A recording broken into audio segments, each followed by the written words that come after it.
హిందూ చట్టం అనే దానికి ఒక పేరు బీజేపీ వాళ్ళే పెట్టారు. కానీ అసలు చట్టం మతపరమైనటువంటి వివక్ష వ్యతిరేక చట్టం అని పెట్టారు. దాని ప్రకారం హిందువులు గుళ్ళో పూజ చేసుకోవాలంటే దగ్గరలో ఉన్నటువంటి ముస్లింలు, క్రైస్తవులు పర్మిషన్ తీసుకోవాలి. ఎన్ఓసి తీసుకోవాలి. భజన చేయాలన్నా, గుడి నడపాలన్నా, గంట మోగించాలన్నా. అదే సందర్భంలో ముస్లింలకి, క్రైస్తవులకి ఎట్లాంటి అనుమతులు అక్కర్లేదు.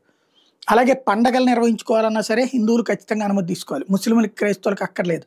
ఇట్లాంటి రకరకాల షరతులతో కూడినటువంటి హిందువులని తొక్కిపడేసి పూర్తి హక్కులు ముస్లింలు, క్రైస్తవులకి ఇచ్చేట్టు. ఈవెన్ ఇల్లు మనకి హిందువులకి ఇల్లు ఉందంటే కనుక వాళ్ళు ముస్లింలకి, క్రైస్తవులు వచ్చి అడిగితే ఇచ్చేయాలి అద్దెకి. అదే ఇవ్వను అంటే క్రైమ్. అదే ముస్లింలు, క్రైస్తవుల ఇళ్లలో మాత్రం అట్లా ఉండటానికి వీల్లేదు. ఇలాంటి రకరకాలైనటువంటి హిందూ వ్యతిరేక బిల్లు తీసుకొస్తే దాన్ని బీజేపీ అప్పట్లో ఆపింది. ఇప్పుడు ఈ చట్టం ఆల్రెడీ నిశ్శబ్దంగా బెంగాల్లో అమలవుతోందా? ఆల్రెడీ ఆచరణలో పెట్టేసిందా? ఎందుకయ్యా అంటే బెంగాల్ మామూలుగా కలకత్తా అంటేనే కాళికా అమ్మవారి స్వరూపం అంటారు.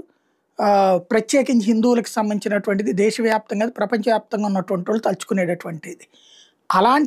అలాంటి బెంగాల్లో ముస్లింలు అబ్జెక్ట్ చేశారు. 300 కుటుంబాలు హిందువులు ఉన్నారు, కేవలం 25 కుటుంబాలు ముస్లింలు ఉన్నారు.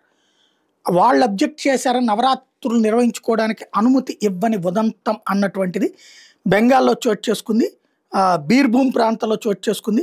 25 ముస్లిం కుటుంబాలు ఏది ఈ ఎన్ఓసి ఇవ్వలేదట. అందుకని చెప్పి హిందువులు పూజ నిర్వహించుకోకుండా అడ్డుకున్నటువంటి సంఘటన మీద ఇప్పుడు బీజేపీ నిలదీస్తోంది.